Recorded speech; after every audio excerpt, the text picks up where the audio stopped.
Күйеуіңіз сізге осындай адал некеден кейін ол ешқашан сізге күнә деген нәрсені бұйырмайды ол. Сондықтан күнәні бұйырып атқан кезде ғана сіздің бойұсынбауға толық хақыңыз бар. Өйткені күнәда бойұсыну деген нәрсе жоқ.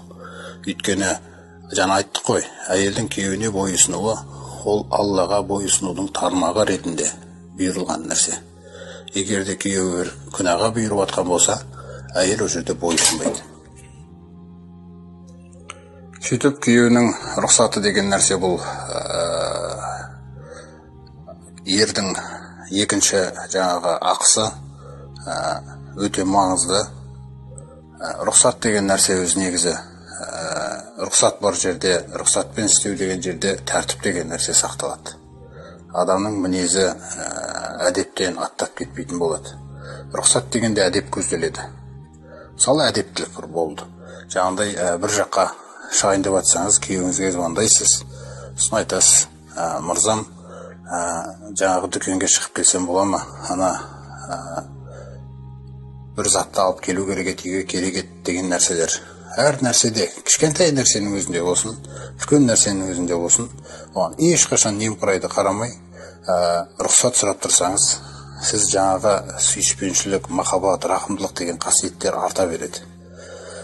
Сіз рұқсат сұрауыңыз арқылы күйеуіңіздің тек қана жақсылықтарын ғана өзіңе қарай шығара аласыз. Одан ешқашан сізге қарай жамандық шықпайды.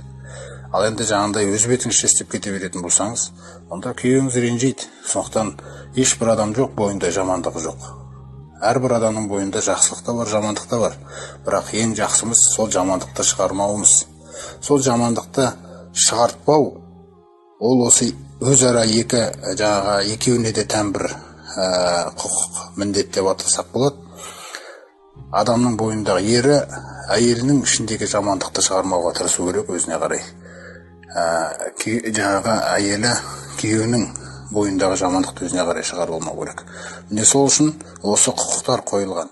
Жаңа мысалы сіз күйеуіңізден рұқсат сұрайсыз: мен осындай нәрсеге барып келсем бола ма, мынаны алып келсем бола ма, мынаны былай істесем бола ма деп ұсақ-түйек нәрселерге дейін рұқсат сұрай беріңіз. Кейін өзі бір реттелгеннен кейін әр нәрсе өзінің орнына келеді өзі. Ол қанға сіңу керек бұл нәрсе. Осыны кішкентай балаларыңыз көру керек. Неге сіз қайта-қайта әрбір нәрседе рұқсат сұрай бересіз? Неге жаңа кітапты алатын кезде полкада сіз звондап сұрадыңыз, кітабыңызды алып оқысам бола ма деп? Оны рұқсат сұрамай оқи берсеңіз де болатын еді. Бірақ сіз сол нәрсеге дейін солай істейсіз, балаңыз көрген кезде енді бұл өте ерекше тәрбие, бала солай өседі ғой, түсіндіңіз ба? Енді ол бала болса ертең қандай күйеу болады ол. Сондай-ақ ол бала ертең қыз бала болса ол қандай әйел болады ол. Өзіңіз ойлай беріңіз. Міне сіздің бойыңыздан осындай жақсылықтар толыққанды дәрежеде балаларыңыздың бойына сіңіру үшін ол сіздің бойыңызда істеп тұру керек бүгін, осы өмірде. Ол қызыңыз көру керек күйеу деген нәрсені қалай сыйлау керек екенін да. Ұлыңыз көру керек. Жаңағындай мысалы әкенің тәртіпті қалай сақтайтындығы, әкенің мәртебесі деген не, ердің мәртебесі деген не. Осы нәрселердің барлығын Алланың разылығын іздеп істеуге болады ғой.